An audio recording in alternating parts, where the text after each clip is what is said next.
Hello guys, in today's video I'm going to show you how to fix Minecraft invalid session. It's easy. If you want to fix it, all you have to do first click here and then type after that type graphic settings.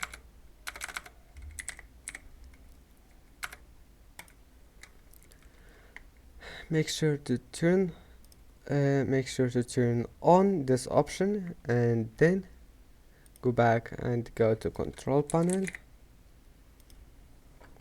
and go to network and sharing center, and after that on here go to access type internet, and here we'll find internet or Wi-Fi. Click on it, then click properties.